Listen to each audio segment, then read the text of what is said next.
Operation సింధూను రాష్ట్ర BJP senior నాయకులు Nagurao Namaji సమర్థించారు.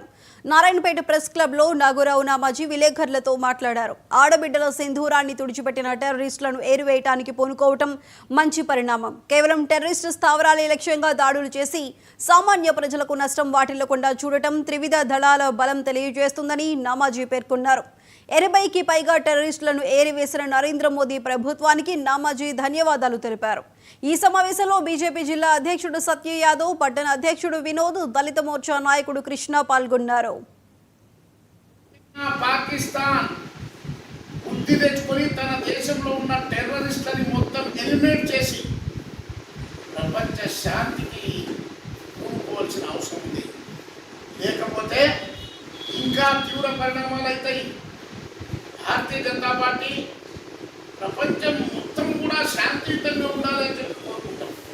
Survey జన సుఖినో భవంతు మా యొక్క నినాదం. ఎక్కడ కూడా ఎవరితో కొట్లాడబెట్టుకునేటటువంటి దేశం మా భారతదేశం. భారతదేశం ఈ రోజు వరకు ఎవరి మీద అటాక్ చేయలే, ఎవరి మీద వార్ చేయలే. కానీ ఎవరైతే మన మీద వార్ చేసే ప్రయత్నం, రెచ్చగొట్టే ప్రయత్నం చేసిందో వాళ్ళని దుగ్గముట్టించడం జరిగింది. మీకు తెలుసు పాకిస్తాన్ ముక్కలేదో ఎవరో తెలుసు.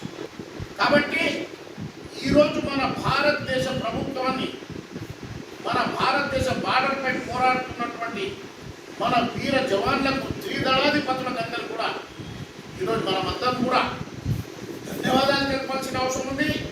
రాబోయే కాలంలో ఏమి ఇబ్బందులు వచ్చినా మనమందరం కూడా వాళ్ళపై నిలబడాల్సిన అవసరం ఉంది. నరేంద్ర మోదీ जी तुम आगे बढ़ो, हम तुम्हारे साथ మొత్తం భారతదేశం ఆయన ఎక్కడ ఉండదు. అన్ని పార్టీలు కూడా నేనందరూ కూడా చెప్తున్నా, మనలో ఏ మనస్పర్ధలు ఉన్నా, ఇంట్లో నలుగురు అన్నదమ్ములు ఉంటాం, డిఫరెన్స్ ఆఫ్ ఒపీనియన్ ఉంటుంది, ఉండొచ్చు, డిఫరెన్స్ ఆఫ్ అన్నదమ్ములు కొట్లాడుకుంటారు. కానీ వేరేలు మన మీద అటాక్ చేస్తే నలుగురు కలిసి తాకి తందాల్సిన అవసరం ఉంది. రాబోయే కాలంలో అసలు